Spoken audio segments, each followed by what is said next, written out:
Bonjour à toutes et à tous. Second volet sur le droit disciplinaire. Voyons aujourd'hui la procédure disciplinaire.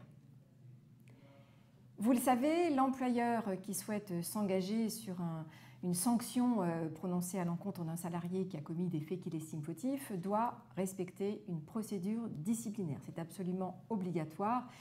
Et il doit respecter donc un formalisme très strict qui est prévu par le Code du travail ou, le cas échéant, par les accords collectifs.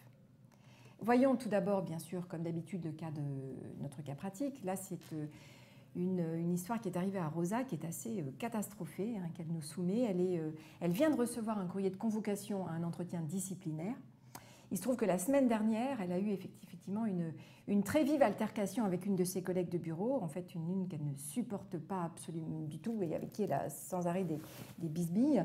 Et donc il se trouve que cette fois-ci, Rosa, excédée, a cassé son pot à crayon sur le bureau de la collègue, qui en a fait des tonnes en hurlant et en criant que Rosa voulait la tuer, etc. Bon, il y a des témoins, bien sûr, des autres salariés qui peuvent témoigner en faveur de Rosa, mais Rosa est inquiète donc de cette procédure disciplinaire. Donc, comment pourrez-vous la rassurer ou tout au moins lui expliquer de quoi il en retourne? On verra ça donc à la fin de cette séquence. Alors voyons tout d'abord les principes en matière de procédure disciplinaire.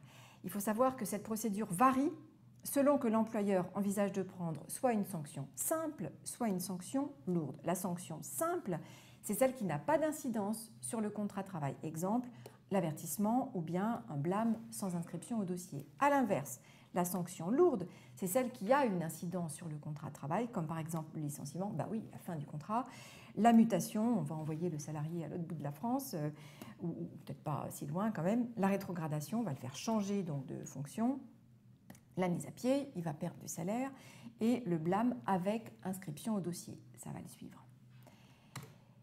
Voyons un instant, restons un instant sur la sanction simple, donc du type avertissement et blâme sans inscription au dossier. L'employeur, dans ce cas-là, n'est pas tenu de convoquer le salarié à un entretien, sauf si cela lui est imposé par un accord collectif ou une convention collective, voire même le règlement intérieur. Mais en dehors donc d'une contrainte conventionnelle, il n'y a pas de procédure. Par contre, il faut bien sûr que l'employeur informe par écrit le salarié des griefs qu'il a contre lui, soit par lettre mise en main propre contre des charges, ou bien lettre envoyée en recommandé. Donc il faut bien sûr que l'employeur matérialise la sanction qu'il définit donc à l'encontre de ce salarié, sa sanction pouvant être donc un courrier d'avertissement, et donc il faut qu'il puisse prouver que ce courrier donc a été envoyé au salarié à un moment donné.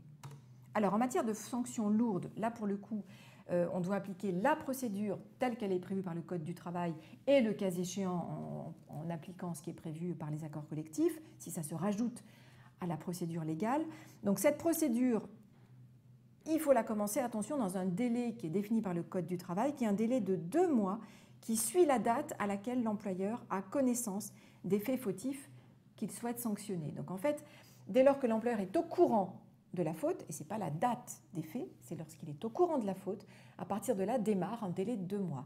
Alors attention, il est bien évident que plus la faute est importante, plus l'employeur aura intérêt à se dépêcher au niveau du commencement de la procédure, parce que sinon ça pourra lui être reproché. En matière de faute grave, par exemple, la jurisprudence nous dit qu'il faut que l'employeur réagisse dans un délai restreint. Donc même s'il a 2 mois pour commencer la procédure, il faut quand même qu'il aille assez vite lorsqu'il estime, comme ça un peu après avoir eu connaissance des faits, quand il estime que les faits sont tellement importants qu'ils pourront éventuellement donner lieu à un licenciement pour faute grave. Sachant que donc la première étape de la procédure consiste à envoyer au salarié un courrier de convocation à l'entretien préalable. Donc voyons cette première étape, l'entretien préalable.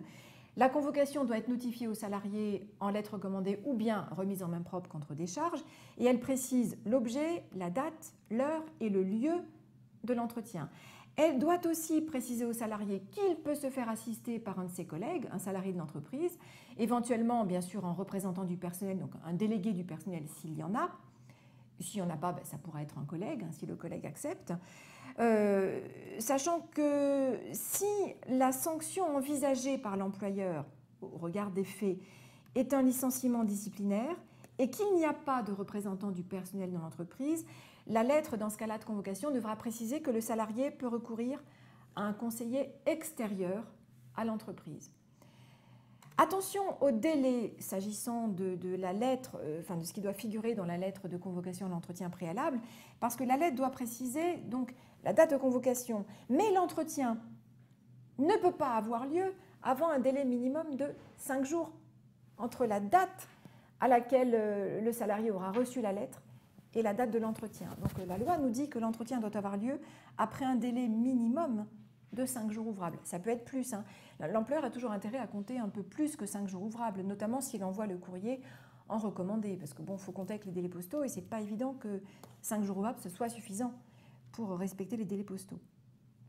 Lors de l'entretien, l'employeur doit indiquer au salarié donc les griefs qu'il a contre lui, c'est-à-dire les motifs de la convocation, donc la nature des faits fautifs qui ont été portés à sa connaissance, et il invite le salarié à s'expliquer sur les faits qui lui seront reprochés. Effectivement, la raison de l'entretien disciplinaire, l'objectif, le but de cet entretien, c'est de permettre au salarié donc de s'expliquer, de donner ses arguments et de se défendre par rapport aux faits qu'on lui reproche. Troisième étape de la procédure, c'est la sanction. La sanction qui doit être faite par lettre recommandée ou bien remise en main propre contre décharge. Attention, là aussi on retrouve des délais. La sanction ne peut pas intervenir moins de 2 jours ouvrables entre la date de l'entretien et la notification de la sanction. Elle ne peut pas non plus intervenir plus d'1 mois après le jour fixé par l'entretien. Pour prendre un exemple, imaginons que le salarié ait été convoqué le lundi 3 mars. L'entretien donc a eu lieu le lundi 3 mars. L'employeur ne pourra pas prononcer la sanction, ou plus exactement donc envoyer la lettre de sanction avant le jeudi. Pourquoi? Parce qu'on a un délai de 2 jours ouvrables. Donc on ne va pas compter le lundi, le jour de l'entretien, on va compter le mardi, le mercredi, 2 jours ouvrables, et donc le jeudi, effectivement, la lettre pourra partir. Donc en fait, il y a un délai pour que l'employeur puisse prendre sa décision, c'est-à-dire en toute, comment je peux dire, une fois débarrassé de l'émotion parfois qui peut altérer son jugement ou son raisonnement, l'émotion qu'il a pu y avoir lors de l'entretien. Donc il doit prononcer en fait la sanction ou la notification à froid, donc minimum 2 jours après, et attention, maximum 1 mois après. Si l'employeur laisse dépasser le délai d'1 mois, c'est fini, il ne peut plus sanctionner. On considère dans ce cas-là qu'il est revenu sur son idée de sanctionner le salarié pour les faits fautifs. Voilà pour la procédure disciplinaire. Alors, je rajoute tout de même un mot sur la mise à pied conservatoire, qui n'est pas une sanction en tant que telle, pas du tout, ce n'est pas une sanction à ne pas confondre avec la mise à pied disciplinaire. La mise à pied conservatoire, c'est la possibilité pour l'employeur, lorsqu'il estime que la gravité des faits reprochés au salarié rend impossible le maintien du salarié dans l'entreprise, c'est une possibilité donc de prononcer donc une mesure d'exclusion temporaire du salarié, qui est en fait une mesure d'attente qui dispense le salarié d'exécuter son travail. Autrement dit, c'est une mesure d'exclusion immédiate du salarié lorsqu'on estime que les faits fautifs rendent impossible la poursuite du contrat. Donc le contrat va être suspendu, on va dire au salarié que le contrat est suspendu, mais évidemment, l'employeur doit commencer au plus tôt la procédure disciplinaire. Et à l'issue de la procédure, si la sanction prononcée par l'employeur est un licenciement pour faute grave ou lourde, la durée de la mise à pied conservatoire ne sera pas rémunérée au salarié, sauf accord plus favorable, mais extrêmement rare. Le principe, c'est que le salarié donc, ne sera pas rémunéré. Par contre, à l'inverse, si une autre sanction est prononcée par l'employeur, licenciement pour faute simple, pour faute sérieuse, ou alors, je ne sais pas moi, une mutation, une rétrogradation ou une sanction autre, la durée de la mise à pied dans ce cas-là devra être rémunérée au salarié. Revenons maintenant sur notre cas et la malheureuse histoire qui est arrivée à Rosa. Rosa donc, a eu une altercation assez vive avec sa collègue, elle a balancé son pot de crayon sur son bureau et donc elle a reçu une convocation à un entretien disciplinaire. Alors on ne sait pas dans l'histoire, elle ne nous l'a pas dit, si la collègue a également été convoquée en entretien. Tout ce qui nous intéresse là, c'est le cas de Rosa. Donc que dire à Rosa pour la rassurer sur cette convocation? Alors, c'est clair qu'une convocation à un entretien préalable pour une éventuelle sanction disciplinaire, c'est toujours un petit peu inquiétant, évidemment. Bon.